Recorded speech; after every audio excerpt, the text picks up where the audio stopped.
Hey my loves, welcome back to the channel and welcome back to another tutorial. Join me today as I cut and sew this flare skirt you are seeing in the video and on the thumbnail. This is very easy to make. This is beginner friendly. This skirts can be worn casually or work to work or anywhere that you see fit. Without wasting my time, let's get into the making of the skirts.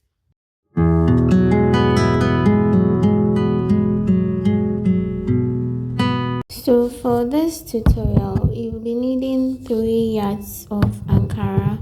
You can use crepe or any other fabric. I use Ankara for mine. And because this is a long skirt, I won't be able to cut it on the table. I'll be doing that on the floor. So then I'm going to use this piece of fabric to show how I cut it on the actual fabric. So assuming this is an actual fabric, the side with the black print being the length, that is where the 3 yards is measured, and then this side being the height of the fabric. So then we are going to fold it over. You fold it over like you see me doing. After folding over, you take one end of it and then you flip it over in a triangle form. You fold it over again in a triangle form, making 4 folds. So on your actual fabric, this is how you are supposed to fold it. So you fold it into 2 and then you take one end of it, you flip it over in a triangle form, making 4 folds. We are going to be taking our waist measurement at the tip or top of the triangle. So we have our waist measurement and then you add your zipper allowance to it. Let's say you are using a zipper allowance of 1.5 inches or 2 inches or half inches or 1. You add it to your round waist measurement and then you divide by 4 and then you mark. So let's say your round waist is 20 inches and then you want to add a zipper allowance of 2 inches, making 22 inches. And then you divide the 22 inches by 4 and you are going to be having 5.5.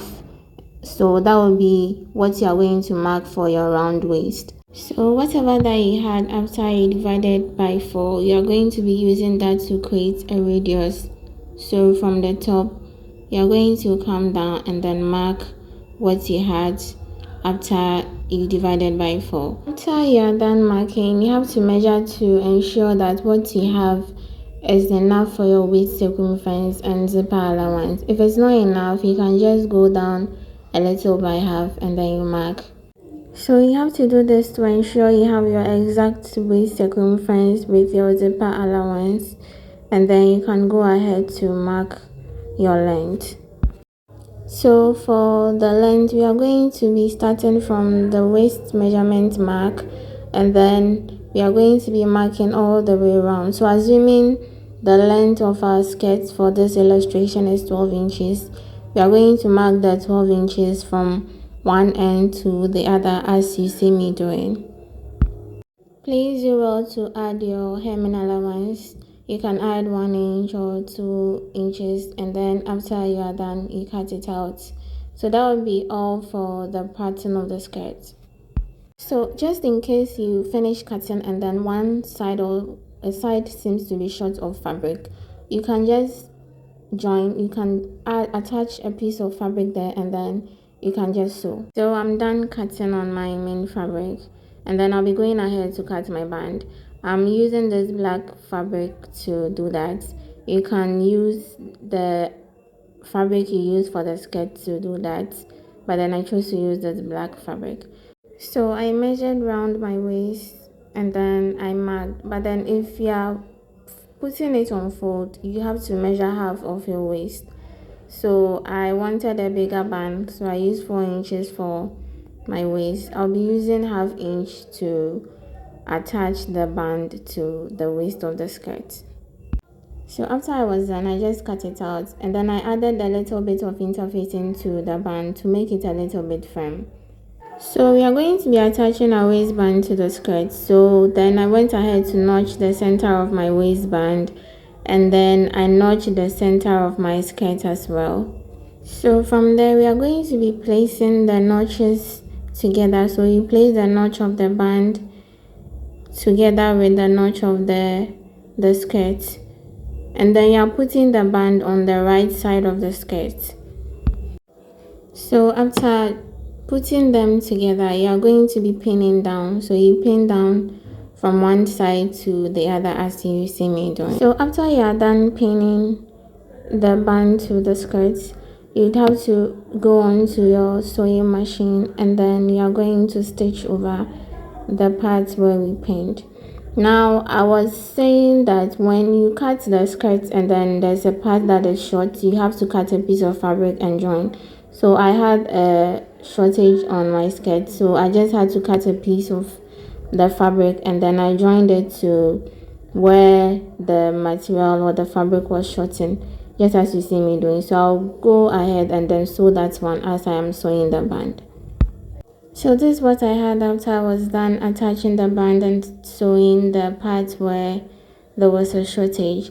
Now you can go ahead and weave the part that I exposed where we sewed with your serger. I don't have at the moment, so I would have to finish the skirts and then I can send it to a lady around my area to do that. If your fabric is light, you can add a lining to it, but then all you have to do is to just put the skirt that you cut out on the lining and then you cut out, but the lining is going to be a bit shorter than the length of the skirt. The next thing that we are going to be doing is to attach our zip, and so I'll be marking half of my waist circumference and then the remaining allowance will be that of my zip. Or if you use 2 inches allowance or 1 inch allowance, you can just mark the 1 inch allowance and then you mark from the top to the hem of the skirt.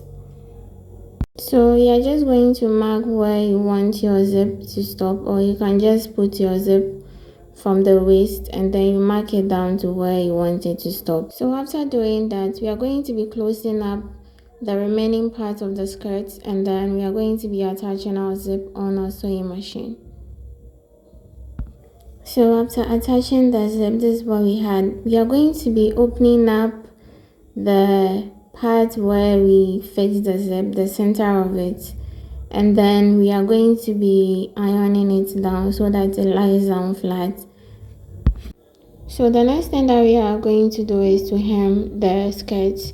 Now if you have a weaving machine or a serger, you can just weave the down part and then you fold it over once, but then if you don't have, you fold it over twice as you see me doing, and then you do that round and you sew. This brings us to the end of the tutorial. Thank you so much for watching.